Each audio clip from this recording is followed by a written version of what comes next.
Hello and welcome. Today I'm going to be talking about why your classroom rules fail. You spend your entire summer writing your classroom rules, and then when you finish, you printed them, you laminated them, and then you hang them on the wall in a nicer font. And on day one, you cover every single rule entirely with your students. Here we are, week 3. Then you realize that no one was following them. But here's what most teachers do next. They either double down, coming up with more rules and stricter consequences, or they just give up entirely and hope for the best. Well, neither works, unfortunately. And today I'm going to show you exactly why and give you something that actually does. I am Henry, and this is Palaver Tree. This is where we find the just balance in education that is neither too rigid nor too loose, yet it is the middle path that actually holds. Let's begin with why most classroom rule systems fail. It comes down to 2 extremes that teachers fall into, usually without realizing it. Let's start with the first extreme, extreme 1. It is called over-control. This is the classroom where rules come from above. The teacher is the authority and the students are the subjects. And the list of prohibitions is long. Example, rules like no talking without permission, no getting out of your seat, no phones. It's a list of no's. And here's what actually happens in that classroom. Students comply when you're watching. When you turn your back, they resist. You have not built order. What you have built instead is a performance of order, and it's exhausting for everyone involved. The second extreme is called under control. What does it mean? This is the teacher who says, I want my classroom to feel free. I want students to express themselves. I don't want to be the bad guy. Sounds familiar? And so there are no clear expectations, or if they are, the expectations shift based on the day or the mood of the teacher. What happens here? The students who need structure the most suffer the most. And guess who dominates the class? It is the loudest voices. And the teacher spends more time managing chaos than teaching. As you can glean from this, both of these approaches fail for the same reason. They treat the classroom management as something the teacher does to students, rather than something built with students. And that distinction is extremely important. That is everything. Before I give you the framework, I want to make sure you understand why your rules aren't working. Because if you skip this part, any new system you try will fail for the same reasons. And we don't want that. There are 4 root causes. And let's go through each one of them. Starting with root cause number 1. It is rules without rationale. What does that mean? When a student doesn't understand why a rule exists, it feels arbitrary. And humans, especially young ones, resist arbitrary authority. Compare these 2 scenarios. Raise your hand before speaking versus we raise our hands so that every single voice gets a fair turn, including yours. It's the same rule, but completely different effects. One is a command, the other is an invitation into a shared value. Let's go to root cause 2. That is rules without relationships. Think about the people in your life whose expectations you care about the most. You care because you have a relationship with them, you respect them, you don't want to let them down. Students are no different. Rules enforced by a stranger feels like control. Rules upheld within a relationship feel like care. This is the Palaver tree principle at the heart of this channel. In West African tradition, the Palaver tree was where communities gathered, not to issue edicts, but to deliberate together. A community agreement carry more weight than posted policies, always. Root cause number 3, rules without student ownership. Research in self-determination theory, which is the work of Desai and Ryan, consistently showed that autonomy is one of the most powerful human motivators. When people feel they have a voice in the rules that govern them, they are far more likely to follow them. You don't have to hand students the keys to the classroom, no.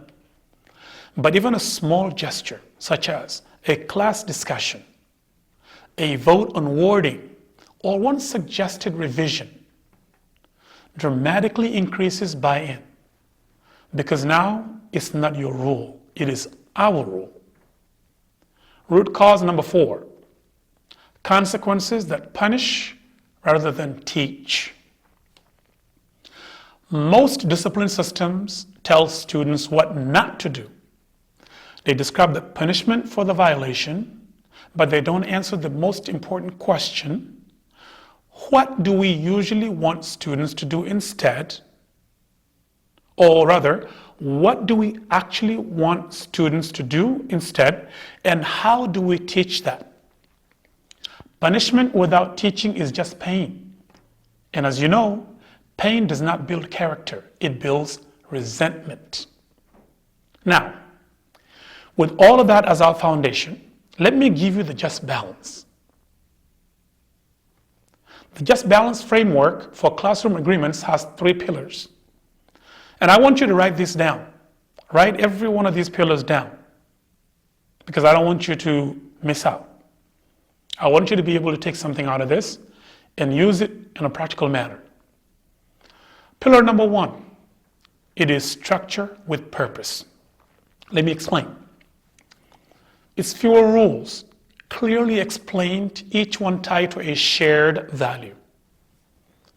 So example, instead of a long list of don'ts, you have 3 to 5 agreements, classroom agreements, and every single one is phrased positively and connected to why it matters.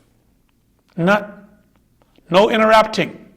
Instead, we say, we listen when others speak because every voice matters here. Not no phones. Rather, we say, we protect our focus time because deep thinking requires full attention. Do you see the difference? One is a wall. The other one is a window into your classroom shared values. Now let's go to pillar number 2, which is voice with boundaries. And unfortunately, this is where the just balance shows up most clearly, and where most teachers either overcorrect or undercorrect. Voice with boundaries means this: students have real input into the classroom agreements, and the teacher holds the frame. Here's how I think about it. There are non-negotiables, and then there are negotiables. And be transparent about which is which. You might say things like, there are 2 things I need from you that aren't up for discussion because they are about safety and respect for everyone. But here are 3 things I'd love your input on. What do you need to do? What do you need to do your best learning here? When students know you are genuinely asking, pay attention, not performing a consultation, but genuinely asking, they show up for it. And what you will find almost every time is that their answers are remarkably reasonable. Pillar number 3, consistency, but with compassion. This is the one most people get wrong because they think consistency and compassion are opposites. They're not. Far from it. Rather, consistency means the expectation never changes. Compassion, on the other hand, means how we respond to a situation considers the whole child. Here's the difference in practice. A student is late for the 3rd time. Here's what cold consistency looks like. You were late again, and thus a detention, no exceptions. Here's what a compassionate consistency looks like. You were late again, and I'm going to hold you to this because I know you can do better, and I'm not going to give up on that. Help me understand what's getting in the way so we can figure this out together. See, the expectation is the exact same. It hasn't changed. The attendance policy has not changed either. But one response treats a student as a problem, while the other treats them as a person. That is the just balance. The rules don't bend. The humanity does not leave either. Now let me walk you through exactly how to build this in 5 steps. And I've put all of this into a free downloadable template, and the link is in the description. Please write this down. Step number 1, the values conversation. Before you write a single rule, before you even think about consequences, please start here and ask your students,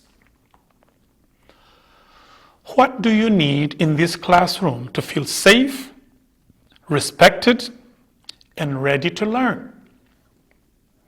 Write their answers down.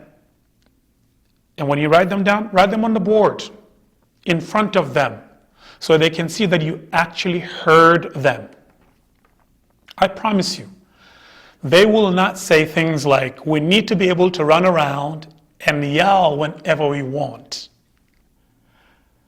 Rather, they will say things like, I needed to be quiet when I'm trying to think. I need people to not make fun of my answers. I need to know what's coming. They want what you want. They just haven't been asked. So when you ask that question or those questions, it's the first step. Step number 2, the teacher's frame. This is the time where you share yours transparently. Here are the things I need from you for this class to work. And here's exactly why. Not because I said so, but because this is the why behind the what. This is modeling the same intellectual honesty you want from your students. When you justify your expectations, you teach them to justify theirs. Step 3, co-draft the agreement. Don't write it down yourself. Co-draft it. Take the student input and your frame and synthesize them into 3 to 5 agreements. Use we. Use the we language throughout. Don't use I. Or the rule is, use we throughout. Every statement should apply to everyone in the classroom, including you, the teacher. Example, you say, we are present when we are here. We speak honestly and listen genuinely. We protect each other's right to learn. Post it, reference it, and if the culture supports it, sign it together. That physical act of commitment means more than you'd expect. Now let's go to step number 4. Revisit, don't just review. Most teachers read the rules once at the start of the year and wonder why students don't remember them in March. Reference your agreements actively and often, not as a threat, but as a reminder of who you are together.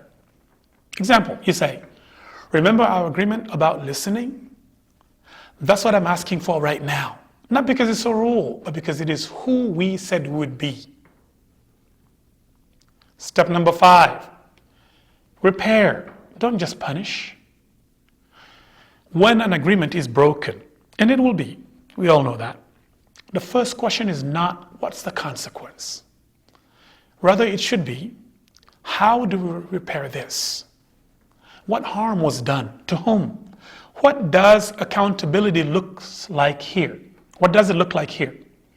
What does the student need to make it right and to not do it again? This is the restorative practice at its simplest. And research on restorative approaches consistently shows lower recidivism and better school climate and stronger student-teacher relationships. This isn't soft, it is smart. Let me put this to work in 3 situations you probably already faced this year or last year, since we're in the summer. Let's go through scenario number 1. That one, the chronic disruptor. Here's what the over-control response looks like. Immediate removal from the classroom, escalating punishments, and power struggle in front of the entire class. But here's what the under-control response looks like. Ignoring it, hoping that it stops. Losing the class's respect in the process. Here's what just balance looks like. There is a private conversation, curiosity before consequence, such as, what's going on with you right now? Because this does not look like you, it doesn't seem like you, it doesn't sound like you. Consistent follow through with care, not contempt. Let's go through the scenario number 2. The phone problem. In this day and age, it is a common occurrence. Here's what an over-control reaction would be. Ban all phones, confiscate on site, turning into a daily standoff. Here's what an under-control response looks like. Phones out whenever. We'll try to teach around it. Here's what a just balance looks like. Clear, agreed upon phone protocols with rationale students genuinely accept. For example, you say, during direct instruction, phones are away because your brain can't fully attend to 2 things at once, and you deserve a teacher who actually reaches you. That's not a rule, that's a reason. And guess what? Reasons stick. Let's do another scenario. This one, let's talk about the class that just won't settle. Over control.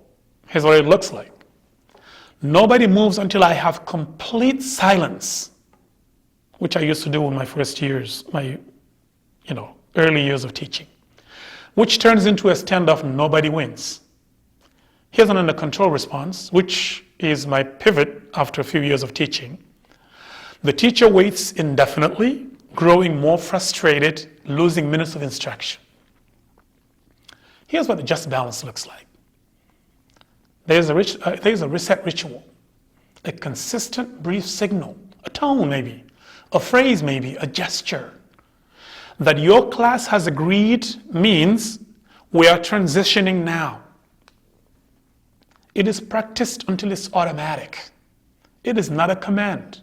It's a shared cue that everybody understands and agrees upon. In each of these scenarios, the just balance isn't the easiest path in the moment, but it is the one that builds something durable. Here's what I want to leave you with. What I want you to take away from this. Classroom rules don't fail because your students are difficult. Instead, They fail because rules without rationale, rules without relationship, rules without student voices are just walls. And unfortunately, walls don't teach anyone anything.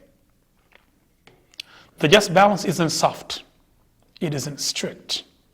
It is wise. And wisdom is what great teaching is built upon. If this resonated with you, share it with the teacher who's starting over this year, because the teacher who most needs this is the one who's already exhausted and already questioning everything. And that teacher deserves to know that a better way exists. The Just Balance Classroom Agreement template is free in the description. Fill it in, use it with your students, and let me know how it goes in the comments. In our next video, we will be talking about the engagement trap. That is to say, why keeping students busy is not the same as keeping them learning. That one might change how you plan every single lesson. Once again, I am Henry. This is Palaver, the Just Balance, in every classroom for every teacher. See you next time. Thanks. Bye.